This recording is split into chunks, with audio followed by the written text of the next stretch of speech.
Politicians trade insults while Guyana is underwater. NYC intersection dubbed Little Guyana. And drainage issues. An ancient problem sometimes requires a modern solution.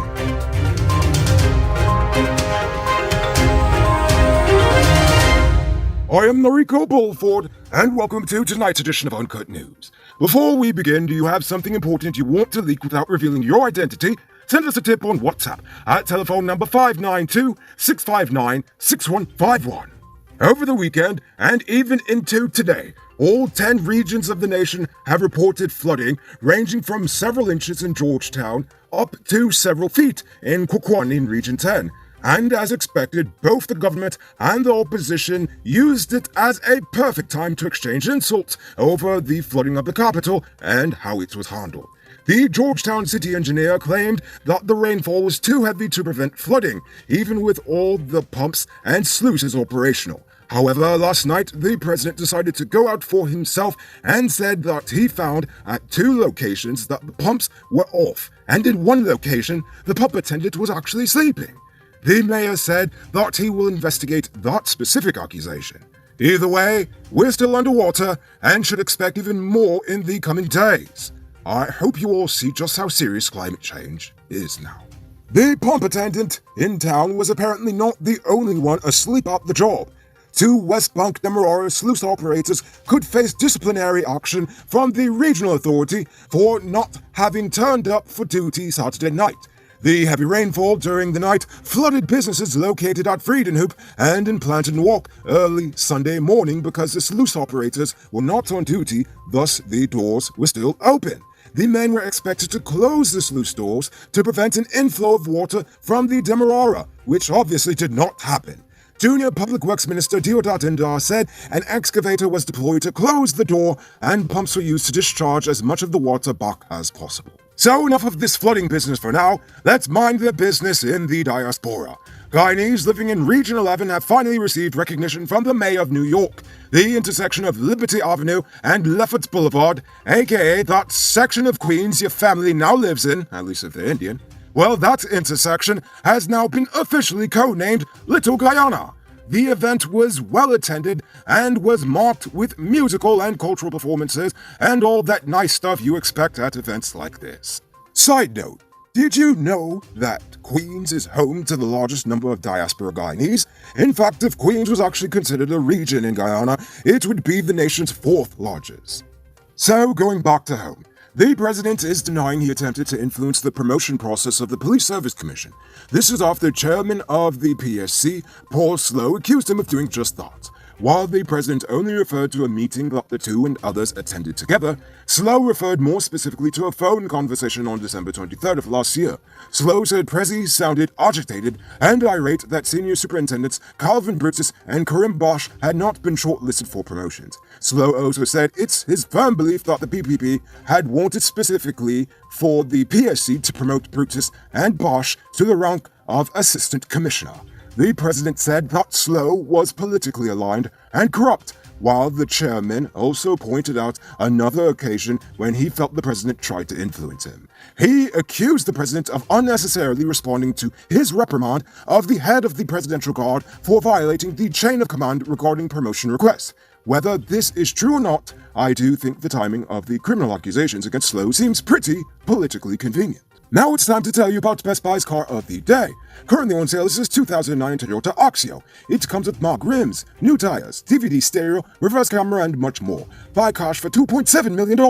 All paid down as low as $540,000 with around $61,000 monthly for 4 years, and it's yours. Call or WhatsApp 662-0844 for more info, or visit their showrooms at Lot 171 Peter Road Street, Queenstown, or Lot 2 Lamar Street, and tell them Noriko sent you for this sweet deal.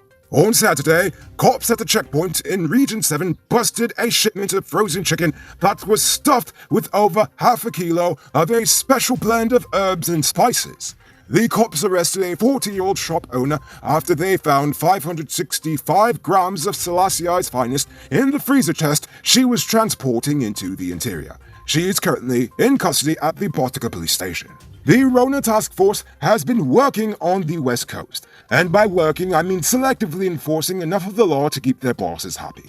With that being said, this weekend they made the decision to temporarily close over 9 bars and clubs for violating the Rona regulations. This includes operating after curfew without social distancing and lax enforcement of mask wearing. The closure is to last until the 28th of June. Over in Berbice, 23-year-old Karishma Gurahu was seriously injured on Sunday night after the car she was driving ran off the road while she was navigating a right bend. The car struck a wooden fence and flipped over several times before flying into a trench. She is currently in the hospital and is listed in a stable condition. Are you a truck owner that's losing money due to downtime while you wait for your parts to be imported? Now that's just stupid. Truck parts are already in Guyana at Powered Automotive Truck Spares and Engine Parts. They stock spares for DAF, Bedford TM, International Freightliners, and Cummins engines. Check them out at 1161 EE Eccles or WhatsApp them on telephone number 6970171. Tell them Enrico sent you and get a discount.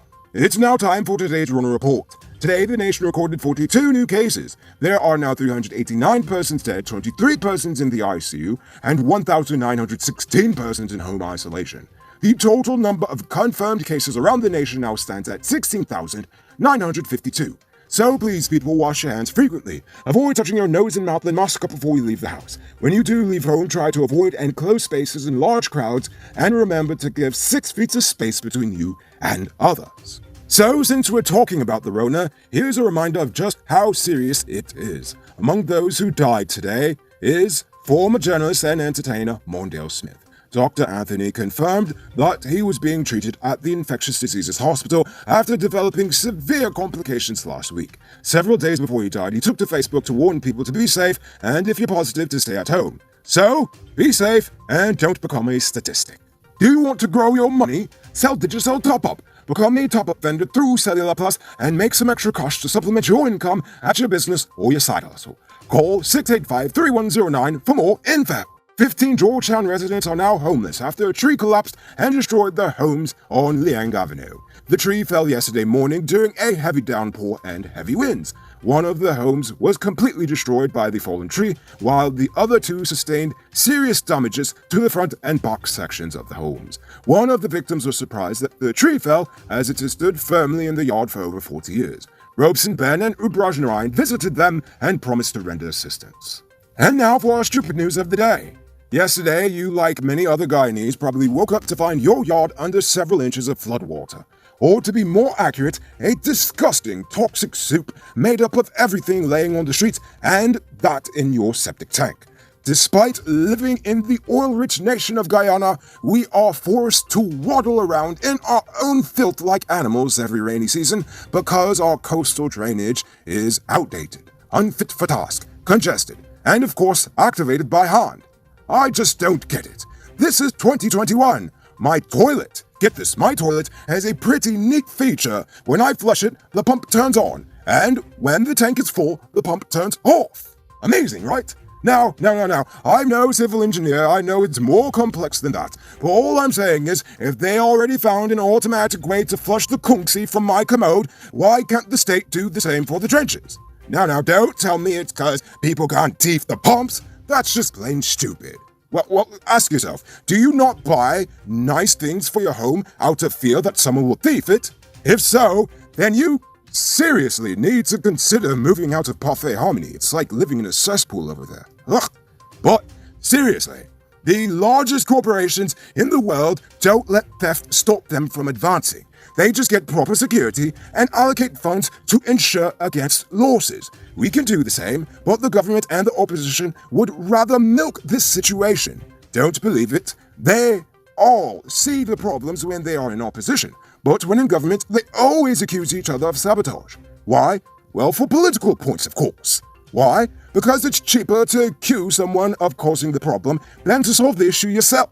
But, as the saying goes, who feels it knows it, and last time I checked, Jagdio's house has proper drainage, and Harmon has a nice pair of pets in his yard. And what do you have? Just 2 wet feet and a long sour face. And with climate change, it's only going to get worse from here. So the only solution I could really offer here is for all of us to pressure both sides of the government to sit down now and modernize the drainage system before it's too late. Because if you ask me, getting excited over oil money when your home is getting washed away is pretty stupid. Hey Guyanese business people, are you looking for a great way to advertise your business? Search no more. Join one of the fastest growing business directories in Guyana. Register your business on snap.gy and get access to more eyeballs. And wait for the best part, it's absolutely free. Get your business listed today on snap.gy. Moving on to our Uncut News Viewers Poll question of the day. Every day we pose a question about current events in Guyana, the region, the diaspora, and how you feel it relates to us. So you give your responses in the comments and we'll read the best ones in the following episode. Friday's question was, would you support revoking bail for those charged with armed robbery, or should the state instead increase the bail as a deterrent? 10A said, the state needs to increase bail in order to teach those who steal from the public a lesson. Leah Cole said, that bail question is difficult to address. The jury is out on this one. Shalane Hermanstein said, the entire judicial system needs to be reformed. It is not about just the pricing of bail. There are too many issues with the judicial system in terms of how it works and the sentencing in general. Right, good point. And Matthews Hardial said, the state should definitely increase bail charges on armed robbery. This will drastically decrease the percentage of robberies. So for tonight's question, what do you think the government should do first? Build the new city down the highway or upgrade our current drainage system?